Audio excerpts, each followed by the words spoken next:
At New Balance, we believe if you run, you're a runner, however you choose to do it.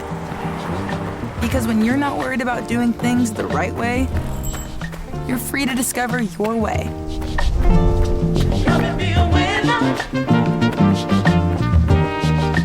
And that's what running's all about. Run your way at newbalance.com/running. Hey there, just a note. There's some sensitive material in this episode that deals with death and depression. Lisa Koshin's husband and partner of many years, Sean, died suddenly of a heart condition. One day not long after, she was in the car with the radio on, and she couldn't believe what she heard. Remember the Sinead O'Connor song, Nothing Compares to You? Yes. Okay. So I don't remember the lyric exactly, but it's something like, it's been... 7 hours and 15 days? Yes. Exactly. It's been 7 hours and 15 days. I'm in my car, and that song comes on, and I'm listening to the lyrics. Since you took your love away. And I start doing the math in my head. And it had been exactly that time since Sean died. I don't believe in that stuff, but I don't not believe in that stuff. Everything felt different to Lisa after Sean's death. Songs took on an entirely new meaning, even Sinead O'Connor covering Prince. But as she came to terms with her grief, Lisa confronted a question she never thought she'd have to answer. How do you know when to move past mourning and date new people? How do you know you're ready? From the Boston Globe and PRX, this is Love Letters. I'm Meredith Goldstein.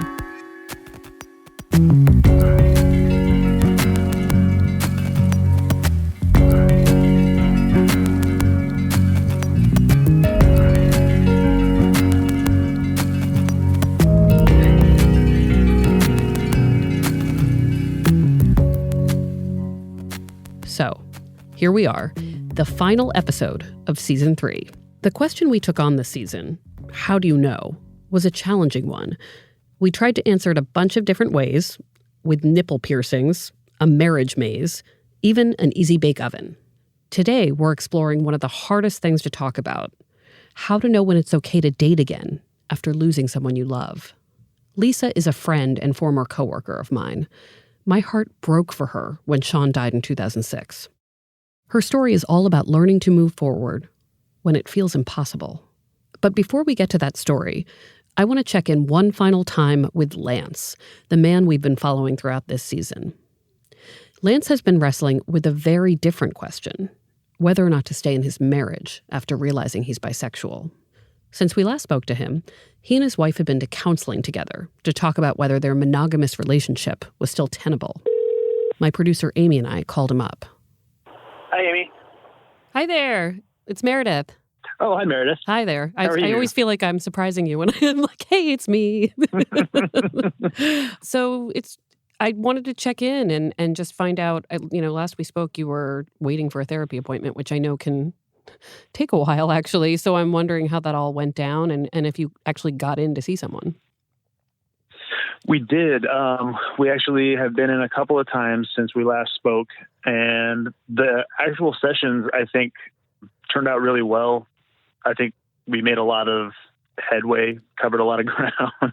There is so much more to cover still, so much more. But it's so interesting talking to you over the last few months. You'll mention that the hope here is to preserve the marriage and to be able to remain in this relationship that's so important to you and to preserve a family, right? A sort of way of having a family that you've built. And, absolutely. And yet there's this part of you also that's, you've said you don't want to have to go without a certain kind of experience in life. When you talk in therapy about possibilities for staying together, do you have a conversation about what those possibilities might be? So we haven't talked a whole lot about, what maybe some of these alternative situations might look like. I think those are kind of off the table still indefinitely.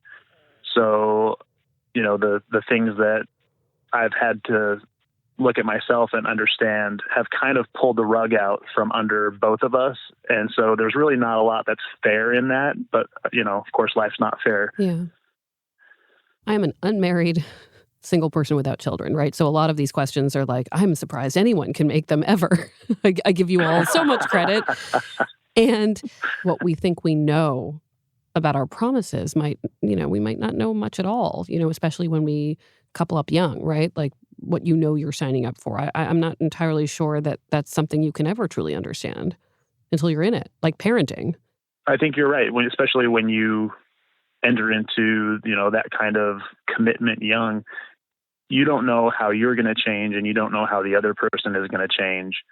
And if you're not sharing that internal journey with your partner, with your spouse, you guys will grow apart, and none of you will be the wiser until it reaches some kind of breaking point. And that's what I discovered in my life. I've just really been trying to pay attention to my innermost gut, my conscience, that spark that I think is deep down inside each of us that tells us when we're on the right track, so that no matter where I end up, I will know that I made the right choice, that I ended up where I need to be. Before I hung up, I asked Lance to keep us posted on how it all works out. It's been an absolute, lovely thing to talk to you about this along the way, and we're so grateful because I think there are a lot of people that have learned from your experience and are really at a crossroads themselves. So thank you for being so forthcoming and transparent about what you're dealing with. Well, I sure hope so, and you are most welcome. Thank you, Meredith.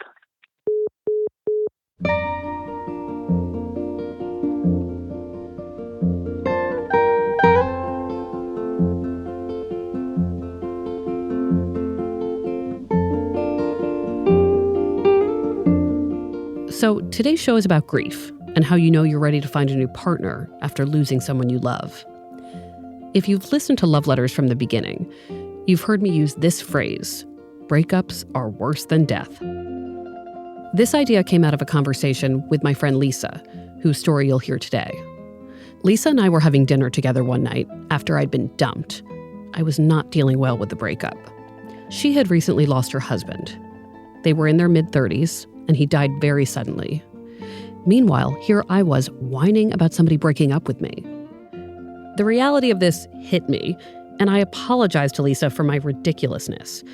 But then Lisa looked at me and said something like, "Oh no, breakups can be worse in some ways than death. Because if my husband Sean were still alive, he'd want to be with me. And your ex is right down the street, breathing, heart beating, and he's chosen not to be with you." I have to say it was harsh, but it was also validating as someone who'd just been dumped. Today, though, I want to talk about Lisa. Let's start at the beginning. Right after college, when Lisa was in her 20s, she was living in Moscow teaching English. Soon after arriving in Russia, she meets Sean. He's part of this group of expats who hang out and go to clubs together. It's like they're still in college, but in a new country. Things move fast for Lisa and Sean. We fell in love really quickly, and then because we were stupid 20-somethings, we moved in together really quickly. We started dating about a month after we met, and then we moved in together about a month after that, and then lived together for 10 years. So I'm originally from South Texas, and he's from New Jersey, so he loved to joke that I had to go all the way to Moscow to meet a nice Jersey boy.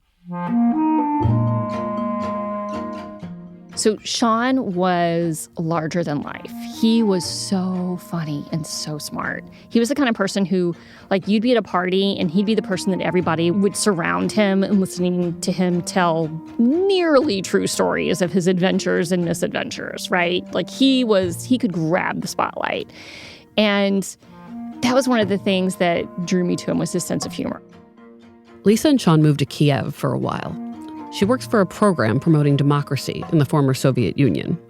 Sean gets a job as an editor at an English-language newspaper. Eventually, they move back to the U.S. The relationship hits some bumps, but they decide to stay together. So I was questioning everything. What do I want to do with my life? Is this really the guy I want to be with? Because now moving in together felt more permanent. Because it wasn't just we're going to be here for a year. So we'll live together for a year or 2. Kiev turned into 2 years, but it was always. When they get back to the States, they take a 9-week-long road trip together all around the country. The whole time we're on this road trip, I have what color is your parachute, and like all this pile of find yourself books. And I am trying to figure out what I want to do. And I decide that what's really important to me is to do something creative. Lisa lands on journalism. She eventually gets hired at the Boston Globe, shortly before I do. Sean also decides to go into publishing and discovers a passion for food writing. They start to build a life together in Boston. It had to have been kind of nice to live with someone who was cooking a lot. Oh, it was amazing. And I look back now and I'm so ashamed of myself because I used to complain about doing the dishes. And I'm so ashamed of that. I'm sorry, Sean. I'm really sorry about that one. Lisa and Sean get engaged in 2000. He puts rose petals everywhere, and he gets champagne, and he does the whole proposal thing. They get married a few years later. Their lives are good. Maybe too good, Lisa thinks. And I had kind of a nervous breakdown because I was just waiting for the other shoe to drop. I was like, no. I'm used to turmoil. I'm used to things not working out. Like, this is not comfortable. I had always been sort of fixated on losing someone I loved because my sister died when I was young. Anytime I got close to anyone, like I did with Sean, I was always a little more anxious about losing them than a normal person would be. But Sean is a source of comfort. He reassures her. They'll deal with this anxiety as a team, he says. You're not just in it alone. That was the first time I think I really understood what that meant. And then, it was only, maybe a year and a half after that he died.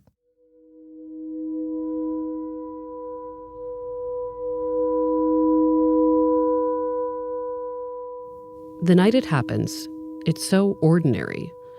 Sean is cooking dinner at home, a dish his friend had developed. He wants to cook it for Lisa.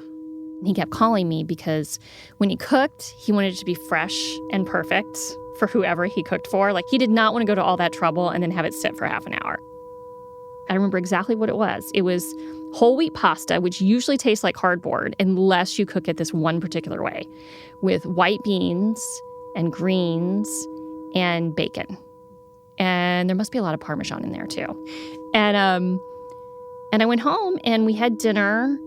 And we were having not an argument, thank God, but a disagreement over when to take our vacation.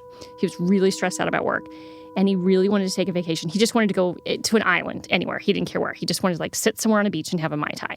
Then we got up to go to bed. It was probably like 10 o'clock by then. And we were walking upstairs, and I remember him saying, I'm really tired. But that wasn't, that wasn't weird. That wasn't unusual. We were both working all the time, and so we were both tired a lot. And we got into bed, and we were both reading. And I remember wanting him to turn out the light. And the next thing I knew, I woke up to and in my memory, it's in slow motion. It really is. It's in slow motion. I remember the sound before I remember seeing anything, like nothing I had ever heard before. It was like I knew he wasn't snoring, but I knew something was wrong. I'm fumbling around in the dark, and I finally get the light on, and then I see him, and I instantly knew something was horribly, horribly wrong because he was gasping for air, and he was wild-eyed. And so I called 911, and I'm screaming, and I'm crying, and I'm saying the address over and over because I'm trying to be like, I just want an ambulance to get here, and I want to make sure they understand me. He was starting to turn blue, and then he stopped breathing. I had it in my head that he was somehow choking, which doesn't make any sense. But I had it in my head he was choking. And so I was trying to clear his airway. And I was still on the phone with the dispatcher. And I could see the red and blue lights out the bedroom window as I had my hand down his throat. And he started to breathe. And I was screaming into the phone, they're going to have to kick down the door. I can't leave him. I have my hand, I'm helping him breathe.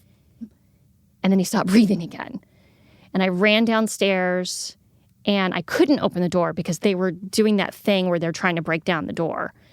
I was like standing near the door and trying to figure out if I could quickly unlock it and get out of the way. And the door came flying open, and we ran upstairs. It was a 2-story townhouse style condo. And we ran upstairs. They said, why don't you go into the other room and write down they were trying to give me a task, write down his age, any medications he's on. So I go into the other room and they're trying to keep me out of the room. And I remember just falling to my knees at one point. And I'm not religious, but I just fell to my knees and I put my hands in this prayer. And I was like, please, please, please let me stay. I promise I'll be quiet. I promise I'll be quiet.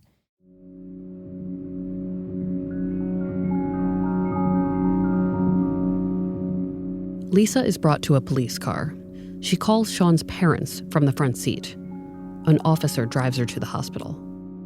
I was crying and I was upset, but it was like, I felt like I couldn't convey, like, this is life or death. And it was just the scariest thing I'd ever experienced. It was, I felt just completely alone because he was, I'm in the cop car, he's in the ambulance, and I'm just frozen with fear. Her friend Erica meets her at the hospital. They sit in a family meeting room for about an hour. Lisa eventually goes to the bathroom to splash water on her face. And Erica came in and said, the doctor's looking for you, but take your time. And I went out and the doctor was waiting for me. And he said, I'm so sorry. We did everything we could. We worked on him longer than we normally would because he's so young, but he's gone. And I just, fell apart. Completely fell apart. And I ran to the bathroom. I thought I was going to throw up. And, I was just sobbing. And I remember Eric and I sitting in that room. And I said, you know what? I think I want to start smoking again.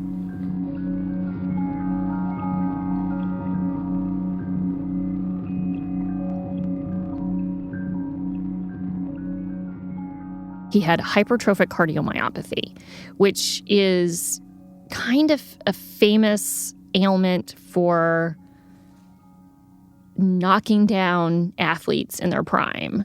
And every once in a while, you'll read about, a high school kid dropping dead on the baseball field or, someone dropping dead on a basketball court. And it's usually young men. It's usually someone high school, college age. And it is basically something you're born with. It's genetic. You're born with it, but there are no symptoms. Hours later, Lisa returns to the home she shared with Sean. This was the darkest place I've ever been in. The first couple of days, I wasn't planning anything, but I was comforted by the idea that if I couldn't take anymore, I could go into the garage and turn on the car and fall asleep forever. I found that thought very comforting. So I knew I needed to help myself.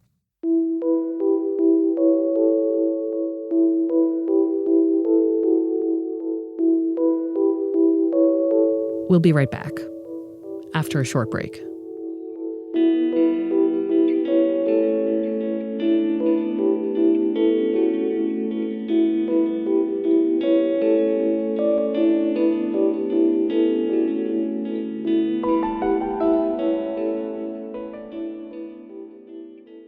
Here at Life Kit, NPR's self-help podcast, we love the idea of helping you make meaningful lifestyle changes.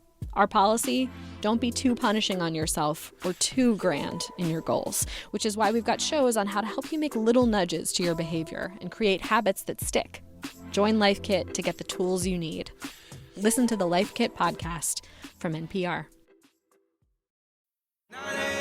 What's going on? It's Posty. I just created my own Oreo, and it's seriously the best Oreo ever. Pick it up in stores. Experience Post Malone's Oreo cookies with swirled salted caramel and shortbread flavored cream. Pick up a pack at participating Walmart stores for a limited time. We're back. Lisa didn't have a roadmap for grief. She didn't know how she was supposed to feel, how widows were supposed to behave, like what was normal, if there was such a thing. People say stupid shit when something like this happens because they just want to fill the silence. And one of those things was literally like the day after he died. Are you going to observe a formal mourning period? Like, was Google even around so you could Google what the fuck is formal mourning period? Because, of course... I think I actually said to the person, what the fuck is that? Yeah, what the fuck is that? So I think I eventually Googled it. And for some reason, 2 years sticks in my mind. But I don't know where I got that from. That could be historical. That could be... 2 weeks after Sean's death, she decides she needs more support than her family and friends can provide. She needs to connect with other people who know what she's going through. I went to the support group, which was in a nursing home, which is like the last place you want to go when you feel like you're like 80. You know, like I was 34 and I felt like I was 80. You know, the first time I heard the word widow was just, maybe a couple days after Sean died. I was like, I'm a widow? What? That's the weirdest word to assign yourself when you're 34 years old.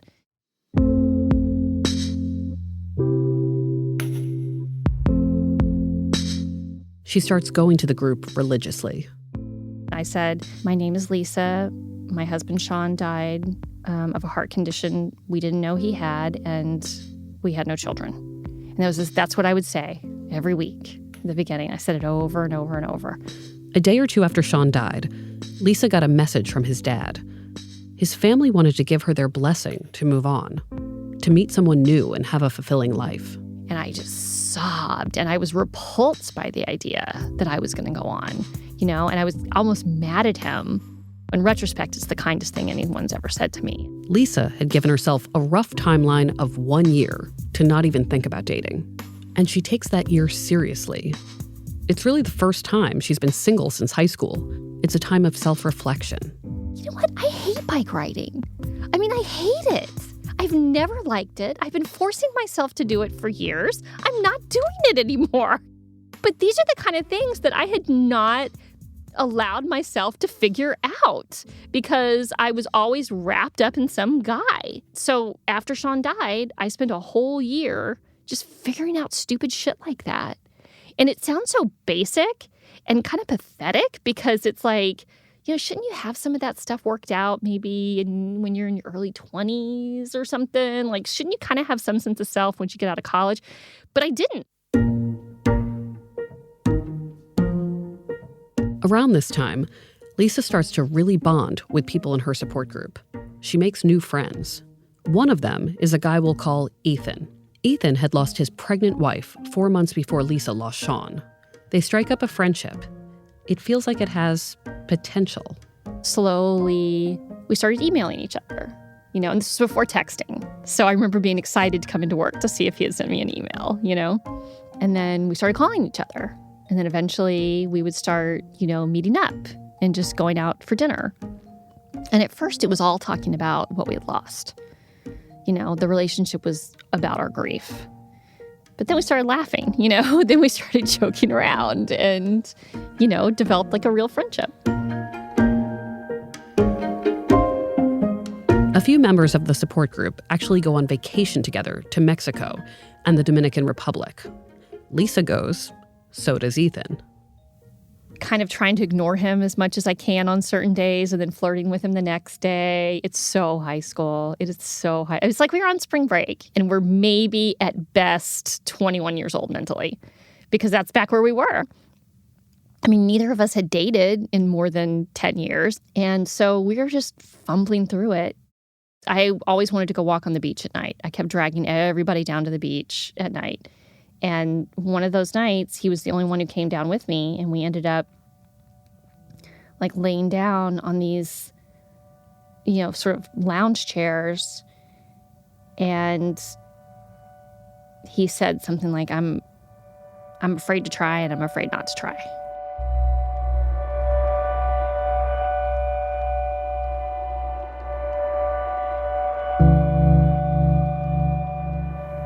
And I knew exactly what he was talking about. And he said, so I gave you 1 year and 3 days. Is that enough?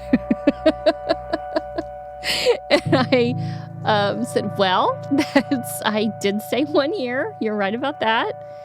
And, when we kissed for the first time, it's like, I'm falling in love with this guy, which was absolutely terrifying Because I was still in love with my husband. You know, when you've been with somebody for such a long time and, you know, you have it in your head that, you know, you've said for better or for worse, you know, till death do us part. But you don't think of it as, you think of it as both of your deaths, you know, you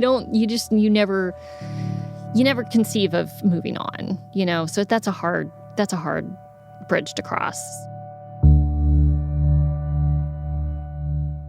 At this point, Lisa feels like she's ready to cross that bridge. But it becomes clear that Ethan isn't quite as ready. She wants a more serious relationship than he can provide. They break things off. It's sad at first, but Lisa realizes maybe she's okay alone. Like, maybe she doesn't need anyone else. She's less afraid of this now. She'd spent a year on her own. So I get to this point. So it's, you know, August, September. And I get to this point where I'm, you know, like, okay, that sucked. Too bad that didn't work out, but I'm going to be okay. And I just ride that wave for a little while. And then my friend Meg says, hey, she just broken up with some guy. And she said, hey, I want to do this. I want to try this speed dating. It was 8-minute dating. And I was like, oh my God. Lisa agrees to go, but with super low expectations. A sociological expedition. The drinks are flowing, vodka shots at the bar. This guy comes over to her table. His name is Jim. He sits down and he says, so what do you like to do besides drink? And I was like, that's a good opening line. That's kind of funny. I had no interest in him romantically. He was unemployed and he hadn't finished college. So I was a total snob. I completely wrote him off as not my type. But I couldn't escape the idea that he was fun and I really liked him. So he gets my contact info. And I'm still thinking, you know, like he's a friendship match. And I told him right off, I was like, look, I was recently widowed and then I got out of this relationship and I am not looking to date right now. My God, you had the best excuse to not want to go out with people. You could reject anybody without making them feel bad. Yeah. They go on some other outings, but nothing romantic yet. Then one night, they see a movie. Jim's pick, not the best. Oh, God. It was about a widower. So it was, it's the Steve Carell movie. His face is on the Dan in Real, something, yes. Dan in Real Life. Okay. We go to see that, and he knew what it was about, but I didn't know what it was about. And I sat like this. I put as much distance between the two of us as I could in side-by-side movie theater seats. I wasn't mad at him, but I was just like, you know, like, how could you bring me to this movie? And this is the last thing I want to see right now. But then something happens at a bar after that movie. You know, I said, I'm just really not ready to date right now. And he went up to the bar to get us drinks or something. And he came back and he just kissed me. And it was a really good kiss. And I said, more. And we kissed again. And that was it. Despite Lisa's initial reservations, something about this new relationship with Jim just feels right. It clicks. It was the kind of relationship that just makes you feel safe and warm. Like, he totally understood me. He wasn't intimidated by anything. He wasn't intimidated by the fact that I had just been, you know, that I had been widowed. He wasn't, you know, nothing. Nothing scared him. Jim's kind of one of those old soul personalities. He just gets emotional stuff better than most people do. And I felt such a deep connection to him. And not long after we started dating, I kind of had a sense. I was like, I think this is the guy. Worth mentioning, Ethan did try to get back together with Lisa at one point, and she considered it. But after some reflection, she knew exactly what her gut was telling her. I think I knew that I need to be with a person who sees me. And I remember telling one of my friends, not too long after I had figured this all out, I was like, you know, if this is morbid, but this is where my brain was at the time. If Jim and I have kids together and something horrible happens to me, Jim will be able to tell our children who I was. With Jim, I felt loved. He gets me. He knows me, and he loves me for exactly who I am.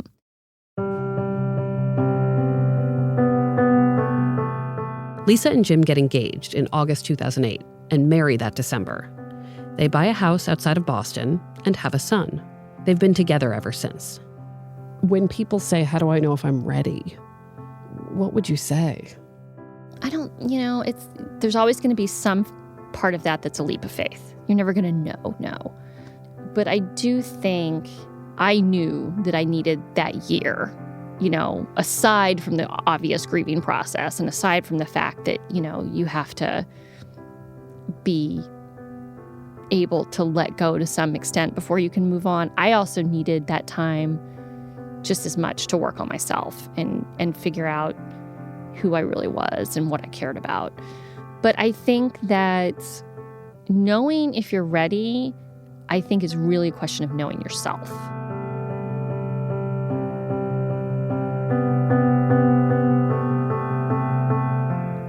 At the end of the day, I think I'm a very practical person. And I think that it's about time. Like, do you want to spend 10 years feeling kind of shitty? Or do you want to spend like a year feeling super duper shitty and just get it over with? That was kind of my approach. Like, there is no way except through it. If you try to go around it, you're just going to prolong it. But there's no moment where you're like done with grief. There's no finish line. I talk about Sean all the time, It doesn't usually anymore knock me sideways and make me sob, but occasionally it does. And yeah, you're never done. It changes over time, but you're never done.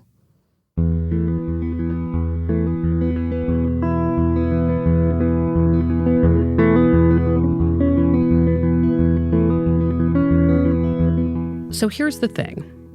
Not everyone who's lost a partner will be ready to date after a year. Lisa's 1 year might be someone else's 5.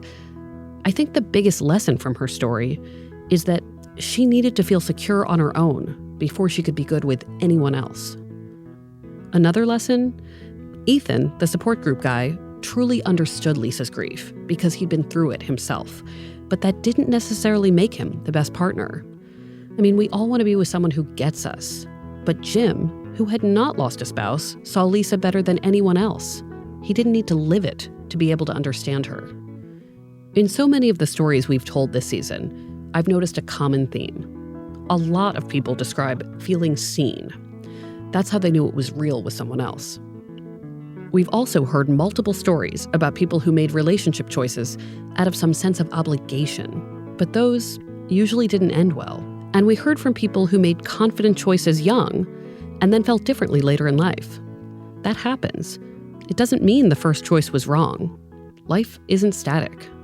When it comes to knowing, all you can do is listen to your intuition and make the wisest choice before you.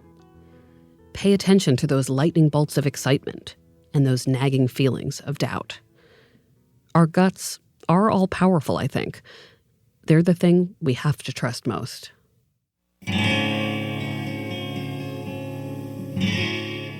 Lisa Koshin is working on a book about her experience. Big thanks to her and to everyone who shared their stories with us this season. It's so cold here without you. Alone, but glad I found you. A warm place in my heart, dear, where your face seems to whisper from the candlelight.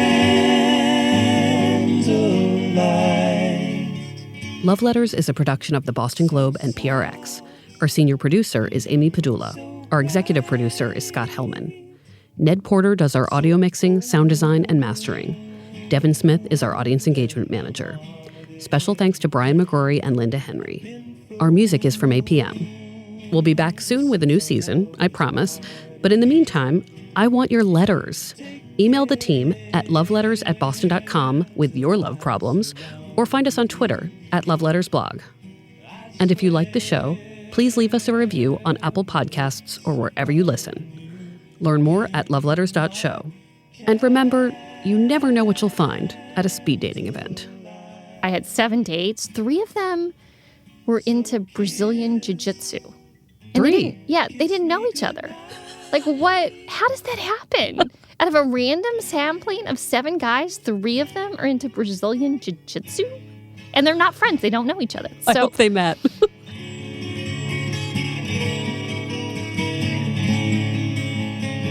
I'm Meredith Goldstein. Thanks for listening, and see you soon.